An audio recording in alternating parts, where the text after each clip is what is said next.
Mr. President, your statements here today and in the past have provoked many questions, which I would like to pose to you on behalf of the students and faculty who have submitted them to me.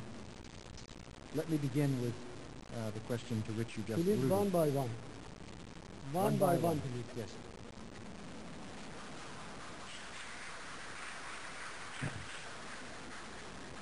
The first question is, do you or your government seek the destruction of the state of Israel as a Jewish state?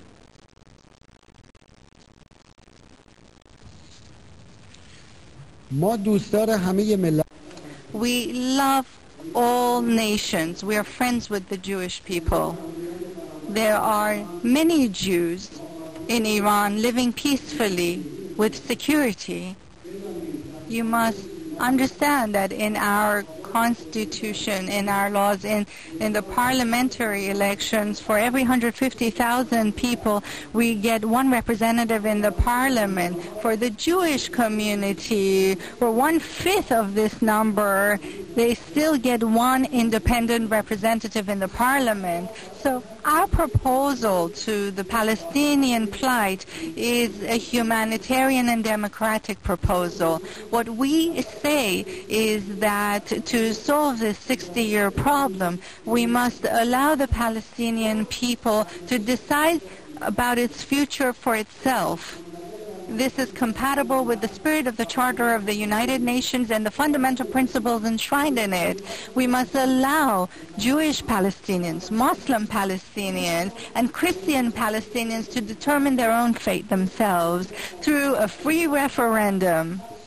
Whatever they choose as a nation, everybody should accept and respect. Nobody should interfere in the affairs of the Palestinian nation. Nobody should sow the seeds of discord. Nobody should spend tens of billions of dollars equipping and arming one group there. We have to say, allow the Palestinian nation to decide its own future, to have the right to self-determination for itself. This is what we are saying as the Iranian nation. Mr. President, I think many members of our audience would like to hear clearer answers to that question. That is,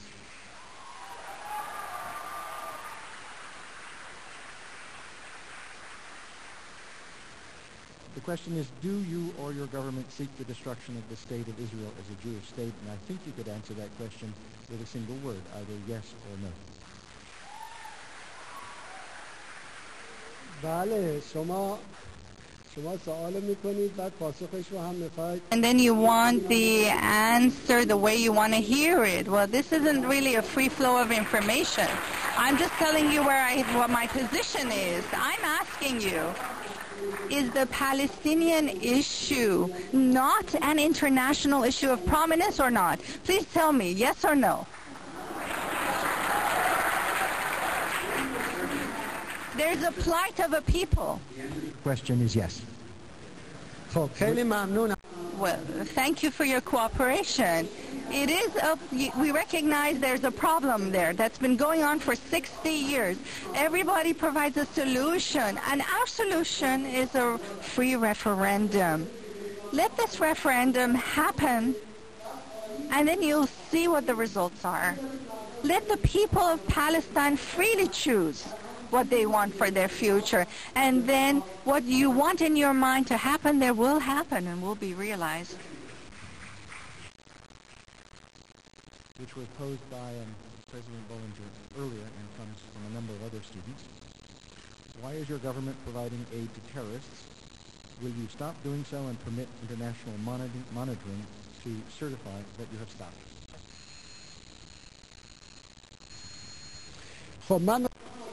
Well, I want to pose a question here to you. If someone comes and explodes bombs around you, threatens your president, members of the administration, kills the members of the Senate or Congress, how would you treat them? Would you award them, or would you name them a terrorist group? Well, it's clear. You would call them a terrorist, my dear friends. the Iranian nation is a victim of terrorism. For 26 years ago, where I work, close to where I work, in a terrorist operation, the elected president of the Iranian nation and the elected prime minister of Iran lost their lives in a bomb explosion. They turned into ashes. A month later, in another terrorist operation, 72 members of our parliament and high-ranking officials, including 4 ministers and 8 deputy ministers' bodies were shattered into pieces as a result of terrorist attacks. Within 6 months, over 4,000 Iranians lost their lives, assassinated by terrorist groups. All this carried out by the hand of one single terrorist group. Regretfully, that same terrorist group now, today, in your country, is operating under the support of the U.S. administration, working freely, distributing declarations freely, and their camps in Iraq are supported by the U.S. government. They are secured by the U.S. government. Our nation has been harmed by terrorist activities. We were the first nation that objected to terrorism and the first to uphold the need to fight terrorism.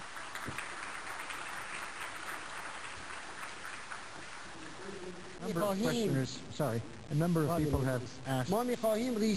We need to address the root causes of terrorism and eradicate those root causes. We live in the Middle East. For us, it's quite clear which powers sort of incite terrorists, support them, fund them. We know that. Our nation, the Iranian nation through history, has always extended a hand of friendship to other nations. We're a cultured nation. We don't need to resort to terrorism. We've been victims of terrorism ourselves. And it's regrettable that people who argue they're fighting terrorism, instead of supporting the Iranian people and nation, instead of fighting the terrorists that are attacking them, they're supporting the terrorists. And then turn the fingers to us. This is most regrettable. A further set of questions challenge your view of the Holocaust. Since the evidence that this occurred in Europe in the 1940s as a result of the actions of the German Nazi government, since those facts are well documented, why are you calling for additional research? There seems to be no purpose in doing so other than to question whether the Holocaust actually occurred as an historical fact. Can you explain why you believe more research is needed into the facts of what is incontrovertible? Thank you very much for your question. I'm an academic, and you are as well. Can you argue that researching a phenomenon is finished, forever done? Can we close the books for good on a historical event? There are different perspectives that come to light after every research is done. Why should we stop research at all? Why should we start the progress of science and knowledge? You shouldn't ask me why I'm asking questions. You should ask yourselves why you think that that's questionable. Why do you want to stop the progress of science and research? Do you ever take what's known as absolute in physics? We had principles in mathematics that were granted to be absolute in mathematics for over 800 years, but new science has gotten rid of those absolutism, come forward other different logics of looking at mathematics, and sort of turned the way we look at it as a science altogether after 800 years. So we must allow researchers, scholars to investigate into everything, every phenomenon, God, universe, human beings, history, and civilization. Why should we stop that? I'm not saying that it didn't happen at all. This is not that judgment that I'm passing here. I said in my second question, granted this happened, what does it have to do with the Palestinian people? This is a serious question. There are two dimensions. In the first question, Let me pursue this a bit further. It is difficult to have a scientific discussion if there isn't at least some basis, some empirical basis, some agreement about what the facts are. So calling for research facts, when the facts are so well established, represents for many a challenging facts themselves and a denial that something terrible occurred in Europe in those years. Let me move on to ببینید اجازه بدید شما بالاخره آزاد هستید که برداشت خودتون رو از گفته‌های من داشته باشید، اما حرف من خیلی روشنه. در سوال اول من از حقوق دانشمندان اروپایی دفاع میکنم، از ساحت علم. من از شما سوال میکنم آیا درباره قوانین فیزیک تحقیقات مگه کم شده؟ آیا میتونیم بذاریم کنار بگیم چون تحقیق شده صدها برابر واقعی هولوکاست درباره فیزیک تحقیق شده؟ آیا میتونیم بگیم کنار بگذاریم؟ خب اجازه بدید تحقیق بشه، این که چیز بدی نیست، این یه خواسته انسانی است. دانشمندان علاقه دارن راجع به این موضوعی که پایه بسیاری از تحولات سیاسی 60 سال اخیر است تحقیق بکنن. چرا منعشون میکنیم؟ اونایی که منع میکنن باید یک دلیل قانع کننده داشته باشن. صرف این که قبلا تحقیق شده است دلیل قانع کننده ای نیست. Mr. President, another student asks, Iranian women are now denied basic human rights and your government has imposed draconian punishments, including execution, on Iranian citizens who are homosexuals. Why are you doing those things?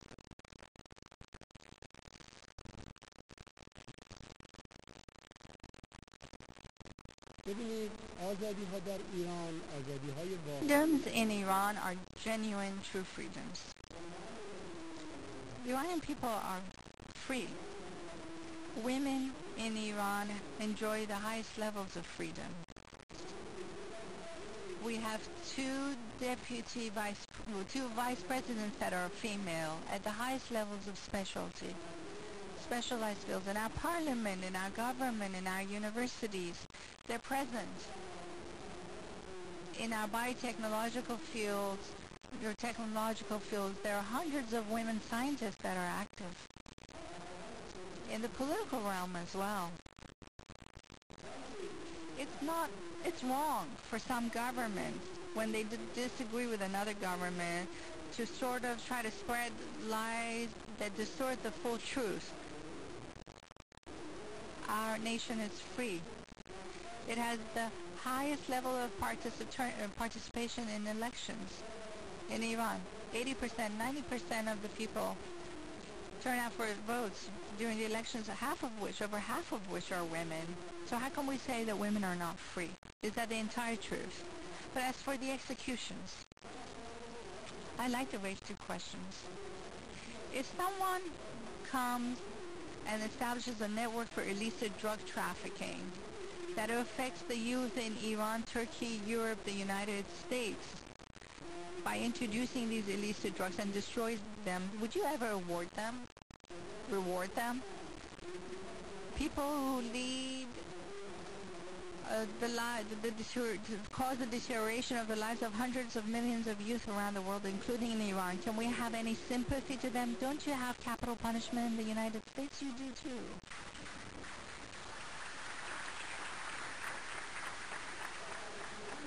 In Iran too, there's capital punishment for illicit drug traffickers, for people who violate the rights of people. If somebody takes up a gun, goes into a house, kills a group of people there, and then tries to take ransom, how would you confront them in Iran? In the United States, would you reward them? Can a physician allow microbes, symbolically speaking, to spread across the nation? We have laws.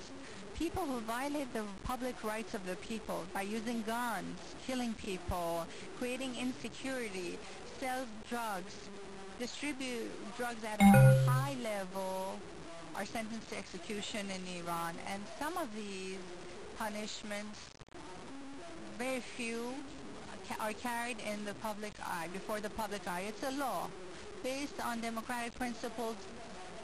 You use injections and microbes to kill these people, and they're executed or they're hung. But the end result is killing. And drug smugglers, the question was about sexual preference. مطلقا ما در ایران اولا In Iran, we don't have homosexuals like in your country. We don't have that in our country.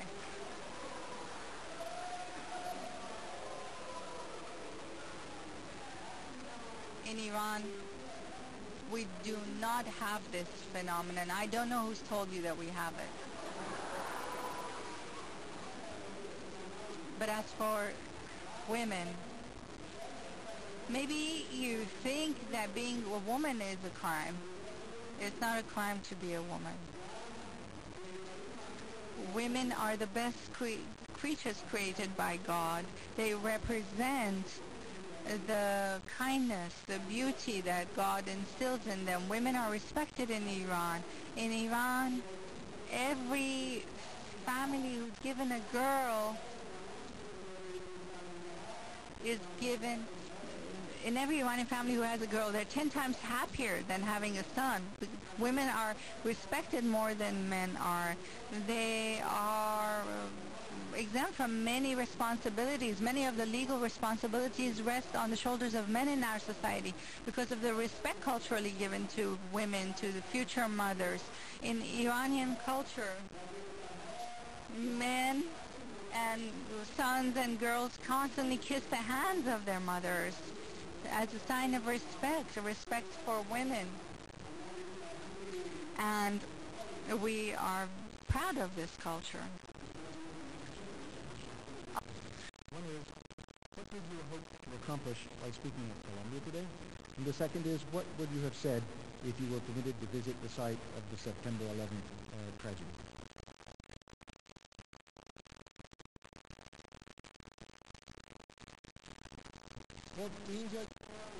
Well, here I'm your guest. I've been invited by Columbia, an official invitation given for me to come here. But I do want to say something here. In Iran, when you invite a guest, you respect them. This is our tradition, required by our culture. And I know that American people have that culture as well.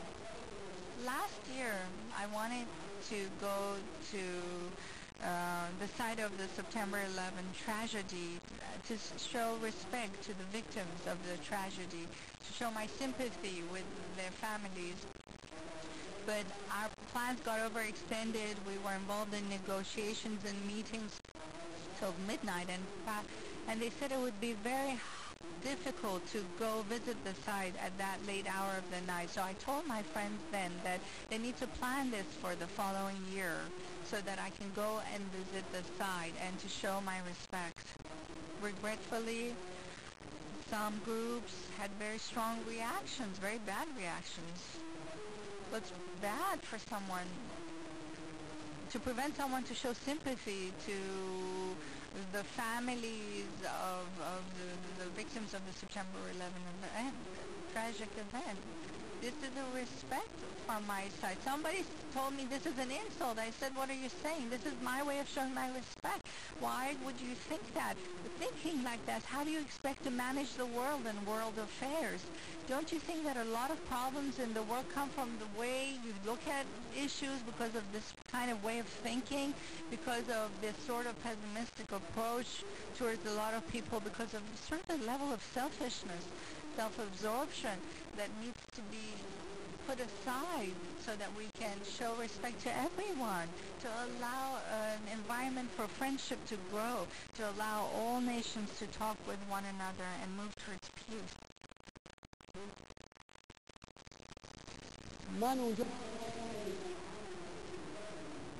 I wanted to speak with the press. The September 11th tragic event was a huge event, it led to a lot of many other events afterwards. After 9/11, Afghanistan was occupied, and then Iraq was occupied. And for 6 years in our region, there is insecurity, terror, and fear. If the root causes of 9/11 are examined properly, why it was happened, what caused it, what were the conditions that led to it, who truly was involved, who was really involved, and put it all together to understand how to prevent the crisis in Iraq, fix the problem in Afghanistan and Iraq combined. A number of questions have asked about your nuclear program. Why is your government seeking to acquire enriched uranium suitable for nuclear weapons? Will you stop doing so?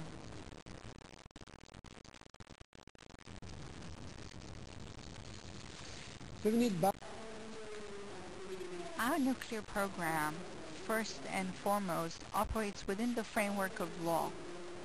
And second, under the inspections of the IAEA. And thirdly, they are completely peaceful.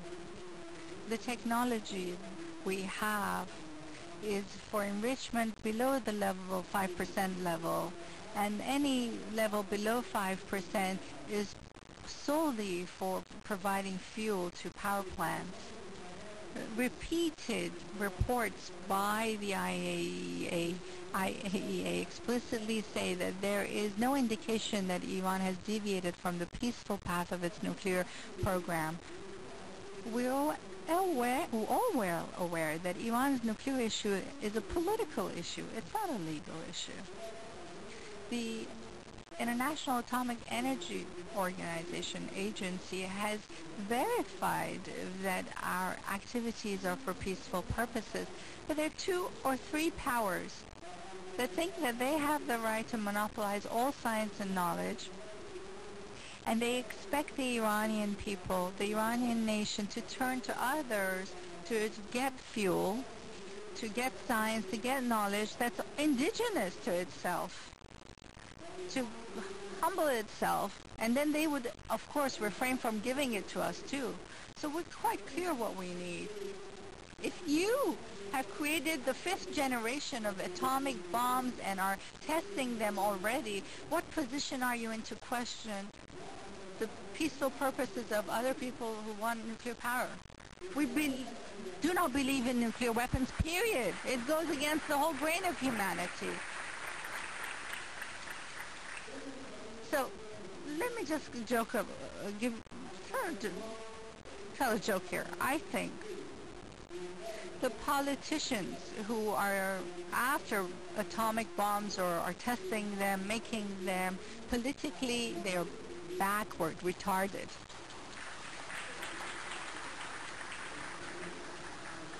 I know your time is short, move on. Is Iran prepared to open broad discussions with the government of the United States? What would Iran hope to achieve in such discussions? How do you see in the future the resolution of the points of conflict between the government of the United States and the government of Iran? From the start, we announced that we are ready to negotiate with all countries. Since 28 years ago, when our revolution succeeded and we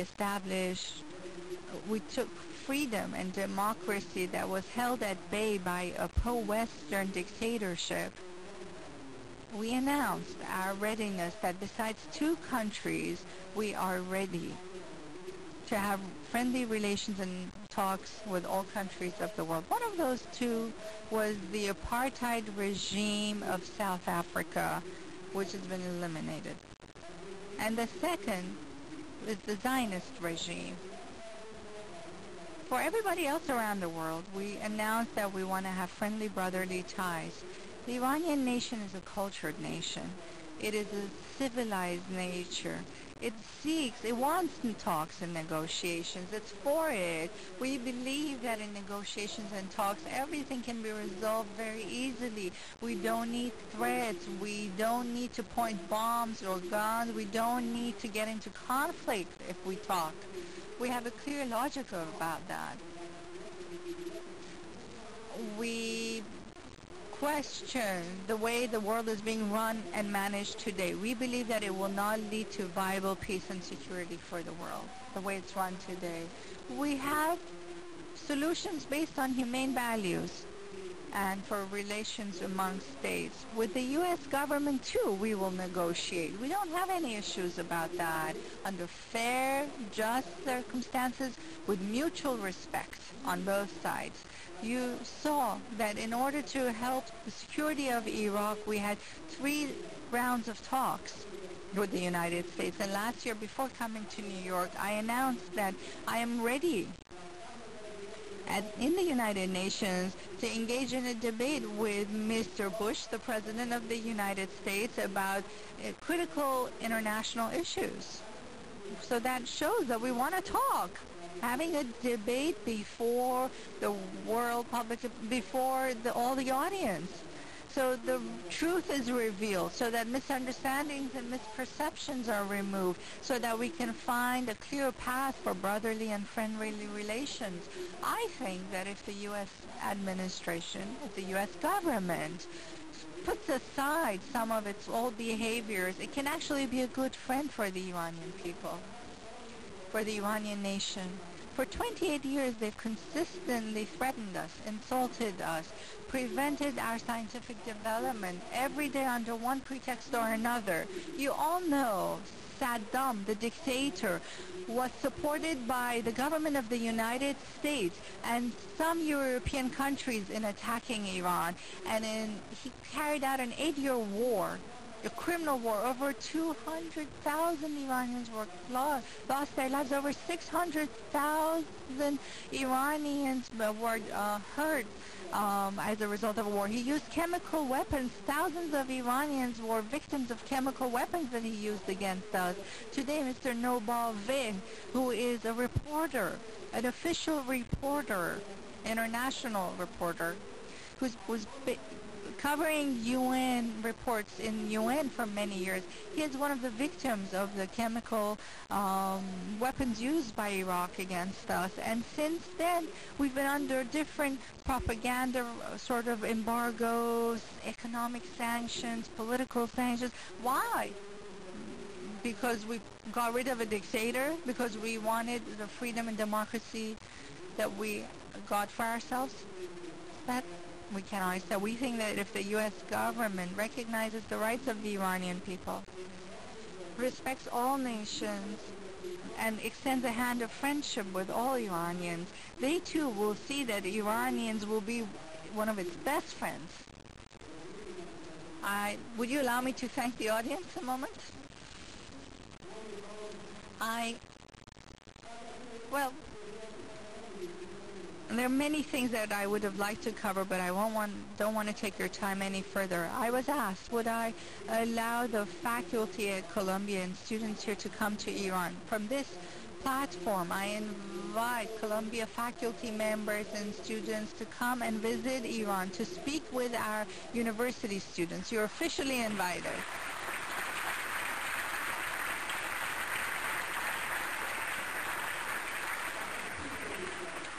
University faculty and the students that the university decides or the student associations choose and select are welcome to come.